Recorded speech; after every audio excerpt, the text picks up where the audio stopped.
Friends, ఈ వీడియోలో మనం ఎస్ఎస్సికి సంబంధించినటువంటి స్టాఫ్ సెలక్షన్ కమిషన్ ఏదైతే ఉందో దానికి సంబంధించినటువంటి మనకైతే లేటెస్ట్ నోటిఫికేషన్ అయితే వెలువడడం జరిగింది 2020కి సంబంధించి. అయితే ఈ నోటిఫికేషన్ మనకు చూసుకుంటే కనుక ఇంజనీరింగ్ బ్యాక్గ్రౌండ్ మీద అయితే కనుక మనకి మోస్ట్ జాబ్స్కి అయితే కనుక నోటిఫికేషన్ అయితే విడుదలైంది. దానికి సంబంధించి ఏ కేటగిరీలో ఏ జాబ్స్ ఎలా ఉన్నాయి ఏంటి అనేది కూడా అర్హతలు అవన్నీ కూడా మనం అయితే తెలుసుకుందాం. ఓకేనా? సో ఇక్కడ మనకి వెబ్సైట్కి వచ్చేస్తే కనుక మనకి కిందికి స్క్రోల్ చేస్తే కనుక ఇక్కడ కూడా మనకైతే నోటిఫికేషన్ అయితే రన్ అవ్వడం జరుగుతుంది. చూడండి, నోటీస్ ఆఫ్ జూనియర్ ఇంజనీరింగ్ అని ఉంది, సివిల్, మెకానికల్, అలాగే ఎలక్ట్రికల్ అండ్ క్వాంటిటీ సర్వేయింగ్, తర్వాత కాంట్రాక్ట్స్ అనమాట. వీళ్ళందరికీ సంబంధించి అయితే ఉన్నాయి. అయితే దీనికి సంబంధించినటువంటి నోటిఫికేషన్కి మనకి ఇంకా ఏంటంటే కనుక ఈ యొక్క పీడిఎఫ్ని ఎలా డౌన్లోడ్ చేసుకోవాలి ఏంటనేది కూడా మీకు అయితే చెప్తాను. ఇప్పుడు ఇక్కడ మనకి చూసారు, ఈ వెబ్సైట్కి వచ్చిన తర్వాత మీరు క్లిక్ చేసుకుంటే కనుక ఆ యొక్క నోటిఫికేషన్ అనేది అయితే ఓపెన్ అవడం అయితే జరుగుతుంది. అయితే ఇది ssc.nic.in అనే అఫీషియల్ వెబ్సైట్ అనమాట. ఈ వెబ్సైట్కి వచ్చేసి సరిపోతుంది. దీని యొక్క URL కూడా నేను వీడియో కింద అయితే ఇచ్చేస్తాను. అయితే ఇది మనకి దీని గురించి పూర్తిగా అంటే నేను యాక్చువల్లీ ఈ నోటిఫికేషన్ చూసుకుంటే కనుక 64 పేజెస్ అయితే ఉంది. ఈ 64 పేజీలకి సంబంధించి మీకు ఎక్స్ప్లెయిన్ చేయాలంటే కనుక వివరించాలంటే కొంత కష్టమే. కాబట్టి సో నేను ఏం చేస్తున్నానంటే కనుక ఈరోజు మనకి చూసుకుంటే కనుక లేటెస్ట్గా మనకి సాక్షి వార్తాపత్రికలు కూడా దీని గురించి డీటెయిల్గా మనకైతే ఆర్టికల్ రావడం జరిగింది. ఒకసారి నేను మీ ఆర్టికల్ అది కూడా చూపిస్తాను. చూసిన తర్వాత దానికి సంబంధించి ప్రిపరేషన్ ఎలా ఉండాలి, ఏంటి, అసలు ఏమేమి ఉన్నాయి, అర్హతలు ఏంటి, ఇవన్నీ కూడా ఇందులో కూడా ఇవ్వడం జరిగింది. నేను సింపుల్గా ఇందులో మీకు ఎక్స్ప్లెయిన్ చేస్తే కనుక మీకు ఈజీగా అర్థమవుతుంది. ఓకేనా? సో నోటిఫికేషన్ అది కూడా అక్కడ నుంచి డౌన్లోడ్ చేసుకోవచ్చు. SSC junior engineer. ఓకే, కేంద్ర ప్రభుత్వంలోని వివిధ మంత్రిత్వ శాఖలు అలాగే విభాగాలు తర్వాత సంస్థల్లోనూ కూడా జూనియర్ ఇంజనీరింగ్ పోస్టులో చేరాలనుకునే వారికి మంచి మార్గం స్టాఫ్ సెలక్షన్ కమిషన్. ఓకే, ఈ స్టాఫ్ సెలక్షన్ కమిషన్లో చూసుకుంటే కనుక ఎస్ఎస్సిలో జూనియర్ ఇంజనీరింగ్ ఎగ్జామినేషన్ అనమాట. ఈ పరీక్షలో అర్హత సాధించిన అభ్యర్థులు జాతీయ సాంకేతిక పరిశోధన సంస్థ, అలాగే కేంద్ర ప్రజా పనుల విభాగం, తర్వాత కేంద్ర నీటి కమిషన్, తర్వాత మిలిటరీ ఇంజనీరింగ్ సర్వీసెస్ తదితర విభాగాల్లో జూనియర్ ఇంజనీరింగ్ పోస్టులో అయితే చేరొచ్చు. తాజాగా SSC junior engineering, civil, mechanical, electrical and quantity surveying, తర్వాత కాంట్రాక్ట్ మీద ఎగ్జామినేషన్ 2020 నోటిఫికేషన్ అయితే విడుదలైంది మనకి. ఓకే, ఈ నోటిఫికేషన్లో చూసుకుంటే కనుక రకరకాల పోస్టులు అయితే ఉన్నాయి. దానికి సంబంధించి ఫస్ట్ మనం విద్యార్హతలు అయితే చూసుకుందాం. ఓకే, విద్యార్హతలు చూసుకుంటే కనుక మీకు ఇక్కడ కనిపిస్తుందని నేను అనుకుంటున్నాను. చూడండి, పోస్టుల విద్యార్హతలు. బార్డర్ రోడ్ ఆర్గనైజేషన్ అంటే junior engineering, civil, electrical, mechanical. Border road organisation ఇందులో మనకు చూసుకుంటే జూనియర్ ఇంజనీర్, సివిల్ ఇంజనీర్ ఉంటారు, అలాగే జూనియర్ ఎలక్ట్రికల్ ఇంజనీర్ ఉంటారు, తర్వాత జూనియర్ మెకానికల్ ఇంజనీరింగ్ కూడా సంబంధించి ఉన్నాయి. అయితే సంబంధిత ఇంజనీరింగ్ విభాగంలో డిగ్రీ లేదా 3 ఏళ్ళు ఇంజనీరింగ్ డిప్లొమా ప్లస్ 2 ఏళ్ల పని అనుభవం ఉండాలట. ఓకే, తర్వాత central public works department junior engineering, civil, electrical సంబంధిత ఇంజనీరింగ్ విభాగంలో డిప్లొమా ఉత్తీర్ణత ఉండాలి, అనుభవం అక్కర్లేదు. తర్వాత అలాగే మనకు చూసుకుంటే central water and power research station junior engineering, civil అనమాట, అలాగే ఎలక్ట్రికల్ ఇంజనీరింగ్, మెకానికల్ ఇంజనీరింగ్. ఇందులో మనకి సంబంధిత ఇంజనీరింగ్ విభాగంలో అయితే డిప్లొమా అయితే ఉండాలి వీటిలో. తర్వాత సెంట్రల్ వాటర్ కమిషన్, అలాగే జూనియర్ ఇంజనీరింగ్, తర్వాత సివిల్, మెకానికల్, ఇవి ఇంజనీర్లు అందరూ ఉంటారు. దీంట్లో కూడా సంబంధిత ఇంజనీరింగ్ విభాగంతో పాటు డిగ్రీ లేదా డిప్లొమా పూర్తి చేసి అయితే ఉండాలి. సో తర్వాత డైరెక్టర్ ఆఫ్ క్వాలిటీ అష్యూరెన్స్ అంటే నావల్ అంటే జూనియర్ ఇంజనీరింగ్, అలాగే మెకానికల్, ఎలక్ట్రికల్కి సంబంధించింది. ఓకే, సంబంధిత ఇంజనీరింగ్ విభాగంలో డిగ్రీ లేదా 3 ఏళ్ళ ఇంజనీరింగ్ డిప్లొమా ప్లస్ 2 ఏళ్ల పని అనుభవం ఉండాలి. ఫరక్కా బ్యారేజ్ ప్రాజెక్ట్ ఇక్కడ కూడా junior engineering, civil, electrical, mechanical, electrical, తర్వాత ఎలక్ట్రికల్ ఇంజనీరింగ్ ఇవన్నీ కూడా ఉంటాయి. దీంట్లో సంబంధిత ఇంజనీరింగ్ విభాగంలో డిప్లొమా చేస్తుండాలి. తర్వాత military engineering services junior engineering, civil, తర్వాత ఎలక్ట్రికల్ ఇంజనీర్, తర్వాత మెకానికల్ ఇంజనీర్. ఇందులో సంబంధిత ఇంజనీరింగ్ విభాగంలో డిగ్రీ లేదా 3 ఏళ్ళ ఇంజనీరింగ్ డిప్లొమా ప్లస్ 2 ఏళ్ల పని అనుభవం ఉండాలి. ఇక జాతీయ సాంకేతిక పరిశోధన సంస్థ junior engineering, civil, electrical, mechanical సంబంధిత ఇంజనీరింగ్ విభాగంలో డిప్లొమా ఉండాలి. ఇక వయోపరిమితి చూసుకుంటే కనుక 1/1/2021 నాటికి గరిష్ట వయోపరిమితి 30 ఏళ్ళు ఉండాలి. Central public works department, central water కమిషన్లో జూనియర్ ఇంజనీర్లు 32 ఏళ్ళు ఉండాలి. ఎస్సీ, ఎస్టీ, ఓబీసీ, దివ్యాంగ అభ్యర్థులకు నిబంధనలు అనుగుణంగా వయోపరిమితులు సడలింపు అయితే ఉంటుంది యాజ్ ఇట్ ఈస్గా. ఓకే, తర్వాత ఎంపిక విధానం ఏ విధంగా ఉంటుందని చూసుకుంటే కనుక కంప్యూటర్ ఆధారిత రాత పరీక్ష, డిస్క్రిప్టివ్ టెస్ట్ ఆధారంగా ఎంపిక అయితే జరుగుతుంది. ఇక ఎస్ఎస్సి జూనియర్ ఇంజనీరింగ్ చూసుకుంటే civil, mechanical, electrical and quantity surveying contract అనేది చూసుకుంటే కనుక ఎగ్జామినేషన్ 2020లో 2 పేపర్లు ఉంటాయి. ఓకే, ఈ ఎగ్జామినేషన్ సంబంధించి 2 పేపర్లు. పేపర్ 1 చూసుకుంటే కంప్యూటర్ ఆధారిత పరీక్షను ఉంటుందన్నమాట. ఆబ్జెక్టివ్ విధానంలో 200 మార్కులకి అయితే నిర్వహిస్తారు. పరీక్ష సమయం 2 గంటలు ఉంటుంది. ఇక పేపర్ 2 చూసుకుంటే డిస్క్రిప్టివ్ విధానంలో ఉంటుంది. 300 మార్కులు సంబంధిత విభాగంపై అయితే ఉంటుంది. దీంట్లో మనకు చూసుకుంటే కనుక మనకి దీంట్లో పూర్తిగా చూసుకుంటే జనరల్ ఇంటెలిజెన్స్ అండ్ రీజనింగ్ విభాగంలో అయితే కనుక వెర్బల్ నాన్ వెర్బల్ విధానంలో ప్రశ్నలు ఉంటాయి. తర్వాత అనాలజీ, సారూప్యతలు, తేడాలు, స్పేస్ విజువలైజేషన్, సమస్య పరిష్కారం, విశ్లేషణ, తీర్పు, నిర్ణయం తీసుకోవడం, తర్వాత విజువల్ మెమరీ, డిస్క్రిమినేషన్, తర్వాత పరిశీలన, సంబంధ భావనలు, అంకగణిత తార్కికం, ఇలా మనకి రీజనింగ్, అథమెటిక్ అన్నీ కూడా ఇందులో వస్తాయి. ప్రతిదీ చిహ్నాలు, ఐడియా, వాటి సంబంధాలు ఇవన్నీ కూడా మనకైతే ఇందులో వస్తాయి.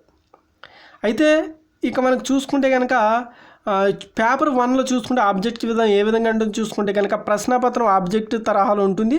ప్రతి సరైన సమాధానానికి 1 మార్క్ అయితే లభిస్తుంది. నెగిటివ్ మార్కుల విధానం కూడా ఉంది. ప్రతి పొరపాటు సమాధానానికి 0.25 మార్కులు కోత అయితే విధిస్తారు. ఓకే, అయితే ఈ పరీక్ష ఇంగ్లీష్ హిందీ మీడియంలో ఉంటుంది. తెలుగులో అయితే ఉండదండి, ఇంగ్లీష్ హిందీ మీడియంలో ఉంటుంది, ఎందుకంటే సెంట్రల్ కాబట్టి. అయితే దీంట్లో చూడండి general and intelligence and reasoning ఉంటుంది. జనరల్ ఇంటెలిజెన్స్ అండ్ రీజనింగ్ ఇది 50 మార్కులు అయితే ఉంటుంది. సో తర్వాత జనరల్ అవేర్నెస్ వచ్చేసి 50 మార్కులు అయితే ఉంటుంది. 50 ప్రశ్నలు అయితే ఉంటాయి. తర్వాత జనరల్ ఇంజనీరింగ్ ఎవరో సివిల్ కానివ్వండి, తర్వాత సివిల్ అండ్ స్ట్రక్చరల్, అదే ఎలక్ట్రికల్, మెకానికల్ వీళ్ళకి సంబంధించి 100 ఉంటాయి. మొత్తం చూసుకుంటే కనుక 200 మార్క్స్ అయితే ఉంటాయి. తర్వాత మనకు చూసుకుంటే ఇక్కడ ఒకటి గమనించండి, మనకి ఏంటంటే కనుక 2 పేపర్స్ ఉంటాయి కాబట్టి ఇది మొదటి పేపరు. తర్వాత రెండో పేపర్లో ఏ విధంగా ఉంటుంది అనేది కూడా మనం అయితే చూద్దాం. ఎందుకంటే సేమ్ ఈ విధానమే కూడా రెండో పేపర్లో అయితే వర్తిస్తుంది. అయితే సిలబస్ ఏందనేది కూడా చూద్దాం. పేపర్ 2 అనేది డిస్క్రిప్టివ్ విధానంలో అయితే ఉంటుందట. ఓకే, ఇదంతా డిస్క్రిప్టివ్ విధానంలో ఉంటుంది. ఇదేమో వచ్చేసి మనకి ఇందులో ఆబ్జెక్టివ్ విధానంలో ఉంటుంది. కాబట్టి డిస్క్రిప్టివ్ విధానంలో జరిగే పేపర్ 2 పరీక్ష కాల వ్యవధి అయితే 2 గంటలు ఉంటుంది. ఇందులో general engineering, civil and structural ఉంటుంది, సేమ్ ఉంటుంది. జనరల్ ఇంజనీరింగ్ ఎలక్ట్రికల్ లేదా జనరల్ ఇంజనీరింగ్ మెకానికల్ ఉంటుంది. మొత్తం 300 మార్కులకు పరీక్ష జరుగుతుంది. పేపర్ 1, పేపర్ 2లో జనరల్ ఇంజనీరింగ్ విభాగాన్ని అభ్యర్థులు తమ అర్హతకు అనుగుణంగా ఎంచుకోవాల్సి ఉంటుంది అనమాట. అయితే ఇక్కడ మనం చూసుకుంటే ముఖ్య సమాచారం ఇచ్చారు. దరఖాస్తు విధానం వచ్చేసి ఆన్లైన్ విధానంలో అయితే దరఖాస్తు చేసుకోవాలి. దరఖాస్తుకు చివరి తేదీ వచ్చేసి 30/10/2020 అనమాట. ఓకే, తర్వాత అంటే మనకి October 30th వరకు అవుతుంది. కంప్యూటర్ ఆధారిత పరీక్షలు అయితే చూసుకుంటే పేపర్ 1 చూసుకుంటే కనుక మనకి పేపర్ 1 ఎప్పటి నుంచి అంటే 22/3/2021, తర్వాత 25/3/2021 అంటే మనం చూసుకుంటే ఇది 2021 మార్చిలో జరుగుతుందన్నమాట. ఓకే, ఇక తర్వాత చూసుకుంటే తెలంగాణ, ఆంధ్రప్రదేశ్లో పరీక్ష కేంద్రాలు అయితే ఉంటాయి. చీరాల, గుంటూరు, కాకినాడ, కర్నూలు, నెల్లూరు, రాజమండ్రి, తిరుపతి, విజయవాడ, విశాఖపట్నం, విజయనగరం, హైదరాబాద్, కరీంనగర్, వరంగల్. తర్వాత వెబ్సైట్ లింక్ చూసుకోండి ssc.nic.in అనమాట. ఇక ఇక్కడ చూసుకోండి ఏ విధంగా మనం ఇందులో గెట్టిన అవగాహన అనేది చూసుకుంటే కనుక ఇంజనీరింగ్ సబ్జెక్టులపై దృష్టి సాధించాలి. విద్యార్థులు ముఖ్యంగా పేపర్ 1లో అర్థమెటిక్, రీజనింగ్, జనరల్ స్టడీస్తో పాటు ఇంజనీరింగ్ సబ్జెక్టుపై ఎక్కువ దృష్టి సారించాలి.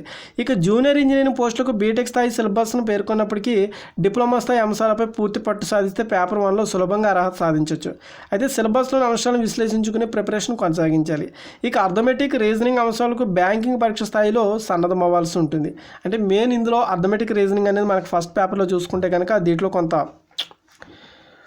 బ్యాంక్ స్థాయి అంటే కొంత హై స్టాండర్డ్లో అయితే బిట్స్ అయితే ఉంటాయి కాబట్టి కొంత ప్రిపరేషన్ అనేది సరిగ్గా స్టార్ట్ చేసుకోవాలి. సో ఈ విధంగా అయితే మనకు ఉంటుంది ఫ్రెండ్స్. ఓకేనా, పేపర్ 1 వచ్చేసి మనకైతే ఆబ్జెక్టివ్ విధానం, తర్వాత పేపర్ 2 వచ్చేసి డిస్క్రిప్టివ్ విధానంలో అయితే మనకి ఉంటుంది.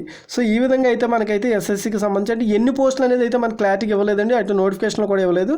అయితే ఒకసారి నోటిఫికేషన్ కూడా వెళ్దాం మనం, ఎందుకంటే మళ్ళీ మీకు ఇంకా డౌట్ ఏమైనా ఉండొచ్చు. నేను నోటిఫికేషన్ కూడా మీకు అయితే చెప్తాను, ఈజీగా నోటిఫికేషన్ కూడా మీకు చెప్పడం జరుగుతుంది. ఇక్కడ చూసుకోండి notice. Junior engineering, civil engineering, mechanical engineering, electrical engineering and quantitative surveying and contracts examination 2020 notification. Okay, తర్వాత సబ్మిషన్ ఆఫ్ ఆన్లైన్ అప్లికేషన్ చూసుకుంటే 1/10/2020 నుంచి 3/10/2020 వరకు ఉంటుంది. Last date and time for receipt of application చూసుకుంటే 30/10/2020 అనమాట. ఓకే, తర్వాత మనకు అలాగే చూసుకుంటే కనుక ఆన్లైన్ పేమెంట్ కూడా 1/11/2020 దాకా అయితే ఇచ్చారు.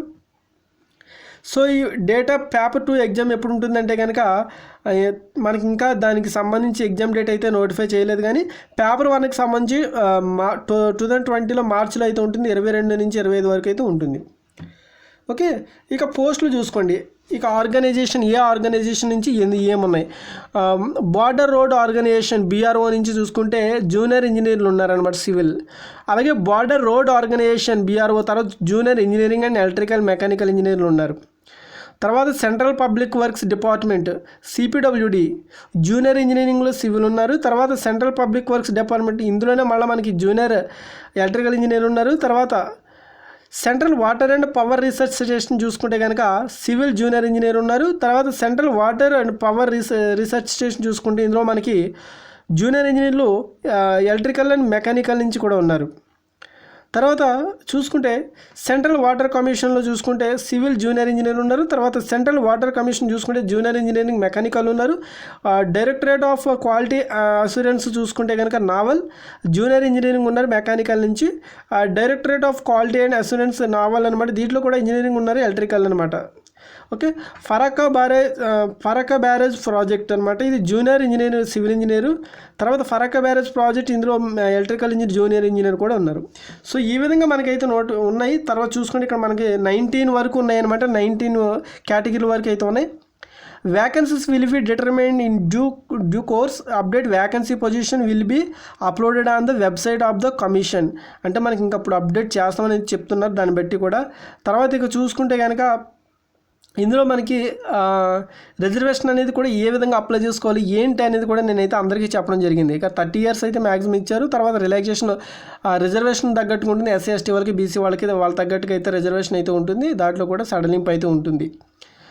ఇక మనకి అన్నీ కూడా చెప్పడం జరిగింది ఫ్రెండ్స్. దీంట్లో సంబంధించి పేపర్ ఏ విధంగా ఉంటుంది ఏంటి అనేది కూడా మీకు, ఎందుకంటే ఇందులో అంతా కూడా మనం ఏంటి మొత్తం చూసుకోవచ్చు. ఇక్కడ నుంచి కూడా ఏ విధంగా ఉన్నాయి, ఇక్కడ ఆర్గనైజేషన్ ఉంది, ఏజ్ లిమిట్ ఉంది. అంటే ఇప్పుడు బార్డర్ రోడ్ ఆర్గనైజేషన్ ఉందనుకోండి, దీంట్లో ఏమున్నాయి, సివిల్ ఇంజనీర్ ఉంది, ఏజ్ లిమిట్ ఎంత 30 years. అలాగే మనకి దేనికి అది క్లారిటీగా అయితే ఇవ్వడం జరిగింది. కాబట్టి నేను ఇవన్నీ కూడా ఎక్స్ప్లెయిన్ చేయాలంటే టైం అవుతుంది, కాబట్టి టైం అనేది లాంగ్ అవుతుంది. కాబట్టి నేను ఏం చేస్తానంటే మీకు ఈ యొక్క నోటిఫికేషన్కి సంబంధించిన లింక్ని, అలాగే అఫీషియల్ వెబ్సైట్కి సంబంధించినటువంటి లింక్ని కూడా వీడియో కింద అయితే ఈ డిస్క్రిప్షన్లో అయితే ఇచ్చేస్తాను. ఈ డిస్క్రిప్షన్లో ఇచ్చినటువంటి లింక్ని మీరు క్లిక్ చేసుకుని నేరుగా అయితే ఈ యొక్క నోటిఫికేషన్ డౌన్లోడ్ చేసుకుంటే PDF నోటిఫికేషన్ అయితే డౌన్లోడ్ అవుతుంది. లేదా మీరు అఫీషియల్ వెబ్సైట్కి వెళ్ళి చూసుకుంటే కనుక అఫీషియల్ వెబ్సైట్కి వెళ్ళి కూడా చూసుకోవచ్చు. ఏ విధంగా అప్లై చేసుకోవాలని కూడా అందరికీ తెలిసింది. ఆల్రెడీ ఇందులో రిజిస్టర్ అవ్వాలి, రిజిస్టర్ అయిన తర్వాత మీరు అయితే అప్లై చేసుకోవాల్సి వస్తుంది అనమాట. సో ఏమైనా డౌట్స్ ఉంటే కనుక నాకైతే మీరు అయితే కామెంట్ చేయండి. మీ ప్రతి కామెంట్కి అయితే రిప్లై ఇవ్వడం అయితే జరుగుతుంది. ఓకేనా. సో మరొక ఇలాంటి వీటికి సంబంధించి మరొక లేటెస్ట్ అప్డేట్ అయితే మీ ముందుకు రావడం జరుగుతుంది. అంటే ఇంకొక విషయం, అందరికీ కూడా అభ్యర్థులకి చిన్న రిక్వెస్ట్ ఏంటంటే కనుక మీకు అప్లై చేసుకుని ఎలాగనేసి వెంటనే కామెంట్స్ పెడతారు చూసుకొని. దీంట్లో మనకి చూసుకుంటే అంతా కూడా ఒకసారి మనకి రియల్ టైం ఏ విధంగా అప్లై చేసుకోవాలని కూడా క్లియర్గా ప్రొసీజర్ అని ఇచ్చారు. 1 time రిజిస్ట్రేషన్ అంతా అయిపోయిన తర్వాత ఏ విధంగా ఉంటుంది, తర్వాత ఏమేమి అప్లోడ్ చేయాలి, పాన్ కార్డ్, వాటర్ ID ఏమని ఇవన్నీ కూడా ఇచ్చారు. దీని తర్వాత మీకు ఏ విధంగా పేజెస్ అనేవి ఏ విధంగా విజిబుల్ అవుతాయి చూడండి, మొత్తం అన్నీ కూడా స్క్రీన్ షాట్స్ అయితే పెట్టడం జరిగింది మనకు. ఓకేనా. సో ఈ విధంగా మీరు అన్నీ కూడా ఫిల్ చేసుకుని తర్వాత అంతా కూడా సబ్మిట్ చేసుకోవాల్సి ఉంటుంది. మీరు ఏ కేటగిరీకి ఏ జాబ్